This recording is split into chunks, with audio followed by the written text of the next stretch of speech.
Today, we're jumping into a story that feels like it's straight out of a movie. We're talking a secret plot, a tense courtroom showdown, and one of the smartest legal moves you'll ever hear about.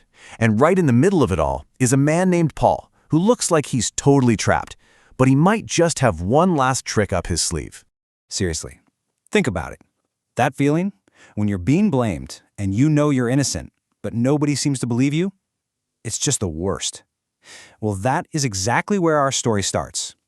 Paul is in that exact spot, only his accusers, well, they don't just want him to get in trouble. They want him gone for good. So, picture this. Paul's been stuck in prison for 2 whole years for crimes he absolutely did not commit. His enemies are getting impatient, and when a new governor shows up, they think, yes, this is our chance. And this is where things start to get really, really dangerous. Okay, so this new guy, Festus, he's the Roman governor. He's barely even settled into his new job when a bunch of powerful leaders come to him with what sounds like a simple request about Paul. But here's the thing. They aren't interested in justice. They have a secret, and it's a deadly one. Their plan was pretty simple and pretty evil. Step 1, go to Festus and ask for a little favor. Ask him to move Paul to Jerusalem for a new trial. But guess what? It was all a lie. The real plan, step 2, was to set up an ambush along the road and, well, you can guess step 3. Get rid of Paul before he ever even saw a courtroom. But then we get our first big twist. Festus, it turns out, is a guy who likes to follow the rules. He's a Roman official, and he tells them, nope, that's not how we do things. If you have a problem with this guy, you have to face him in a proper court. And just like that, without even knowing it, Festus completely wrecks their plan and saves Paul's life. All right, so since their ambush idea totally failed, Paul's enemies have to switch to plan B. If they can't get him on the road, they're going to try to get him in the courtroom instead. So the trial starts in a city called Caesarea.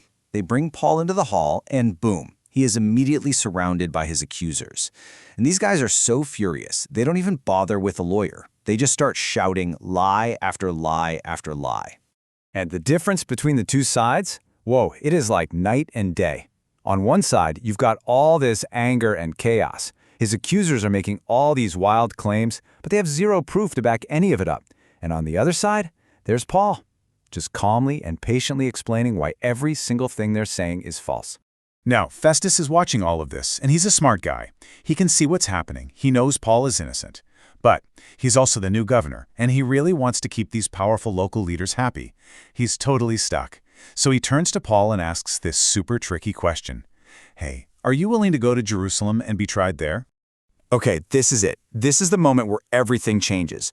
Paul has to think, and he has to think fast. He knows that going to Jerusalem isn't really about a trial, it's a trap. His life is literally on the line with this next decision. And Paul is no fool. He sees right through this. He knows this isn't a real choice about a fair trial. It's a political move. He knows that if he agrees to go to Jerusalem, he'll be walking right into their territory and he won't stand a chance. It's the same exact trap as before, just in a different package. But Paul has something they don't know about, an ace up his sleeve that he hasn't used yet. See, Paul is a Roman citizen, and being a citizen gave him a very special power, a way to get out of this whole mess.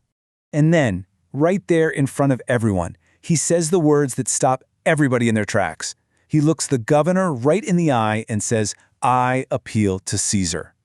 So what does that even mean, appeal to Caesar? Well, think of it this way.